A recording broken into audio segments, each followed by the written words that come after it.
Hello everybody, welcome back to Living with Cancer. Graham here. So in this episode I want to talk about and carry on talking about the journey that we took once I was diagnosed with or as the doctor said, a possible risk of having prostate cancer.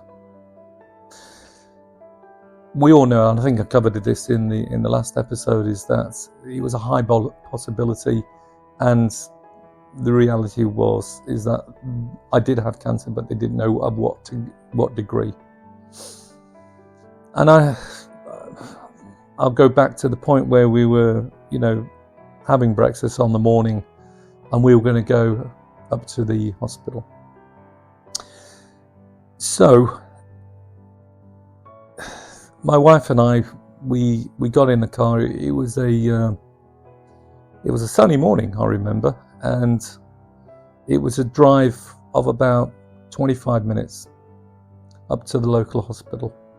An appointment was set for quite early in the morning, and it was a conversation I thought we can have in the car, and we can sort ourselves out and get ourselves prepared for what was up and coming. Not just on that morning, but we can probably have a chat or understand who we're going to tell. Who do we,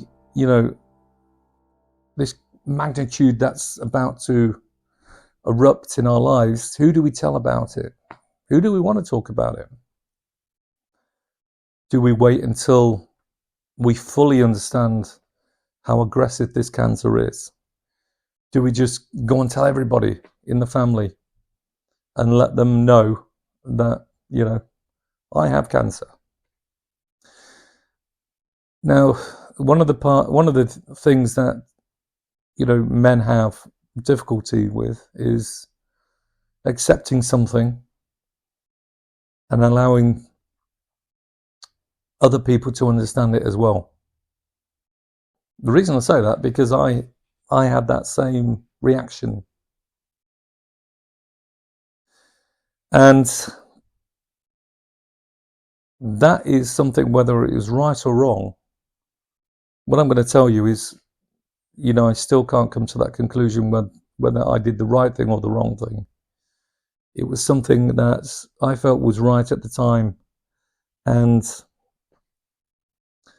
I probably still think it's right today, but who knows? I don't know what other people in the family thought about it. Anyway, we took off.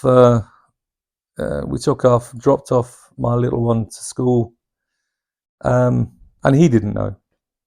He didn't know what was going on. And we had a conversation in the car it was a conversation, but it was more about me telling my wife, and my wife's a great listener. She'll listen and give advice, what she believes is right for us and the family.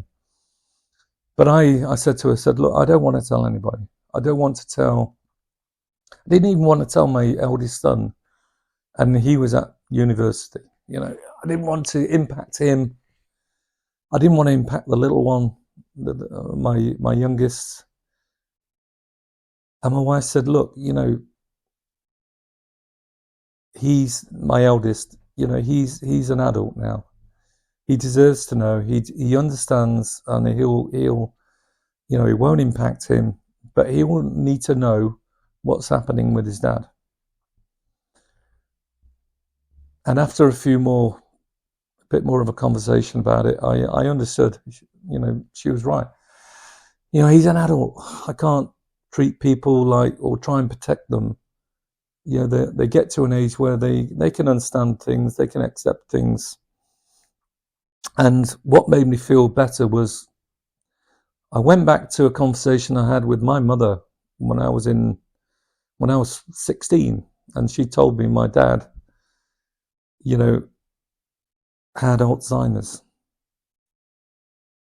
or he had a form of Alzheimer's, and it was more, the wasting of the brain at the front of the brain.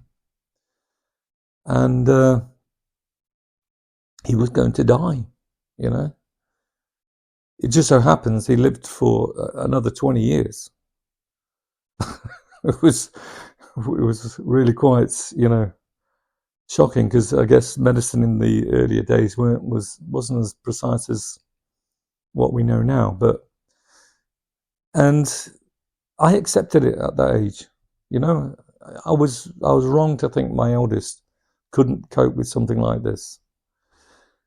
But I was more to the point, and my point was, do we tell him why he's going through his education, and can he cope with it, and it won't affect him?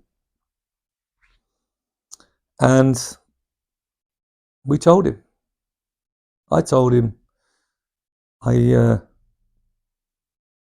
sat down with him when he came home, and I just sat with him and said, look, this is what's happening. And he was really quite good about it.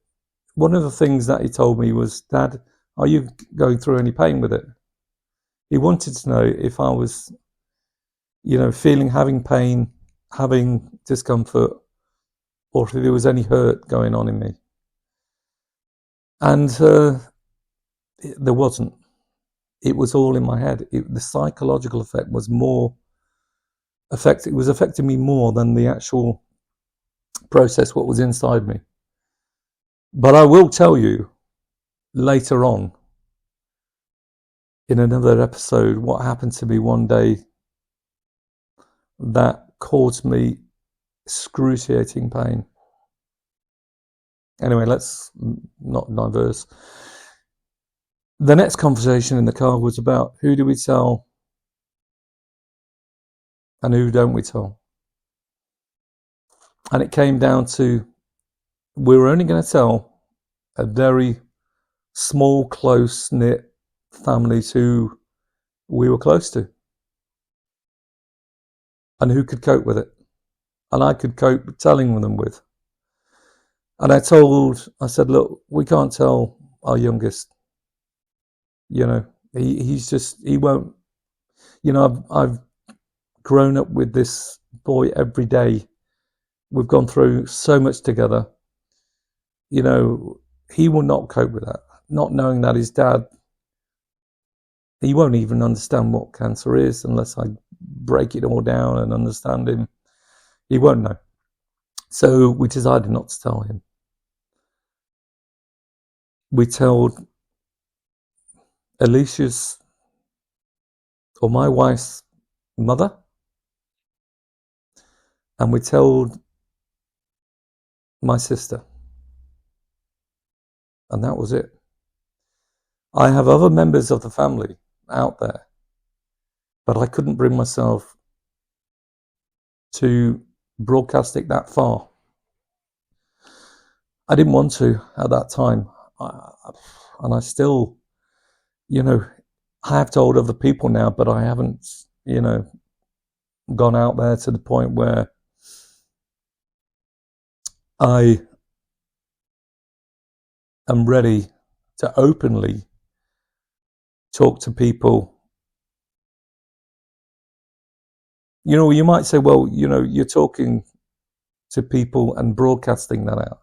But I'm going back, you know, when I was only just diagnosed. My head was completely all over the place. And you'll see through this journey how I've managed to make corrections, how I've adapted, and how I've got to a place where I feel very comfortable now with it. Not because, you know, everything is fine. It's not. But the diagnosis was one thing. The prognosis is another thing. You know, now I'm 14 months down the line, and the prognosis is better.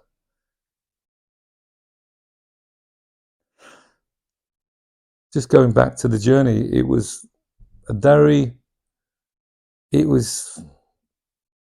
drive was like, it lasted forever. And the conversation we talked and talked, and we got a few things in place that readied us for the next stage at the hospital. And if my wife wasn't there, and if I didn't discuss just the little parameters around what we were going to do and put some boundaries of how we're going to do this, you can just break down. You can just go into, panic mode. You can go into, everything's heightened. Everything's like, you go into a stage, or you could go into a stage where you're only reactive. You're reactive to everything. You weren't actually sitting down and saying, this is where we are now, and these are the journeys, and this is where we're going to hopefully end up. Listen, this is all from the heart. I'm not making this dramatic. I'm not telling you things that are, probably highlighted to make a better story. It's not. It's exactly what happened and how it's happened. And you'll go through the episodes with me and the diaries, and you'll enjoy it, and you'll hopefully reflect after you've listened to me. If you like it, please give me a thumbs up and subscribe. It helps me get my message across and know that people do generally understand what a person can go through, not just me, but the family. Thanks again, and I'll see you in the next episode. Thank you.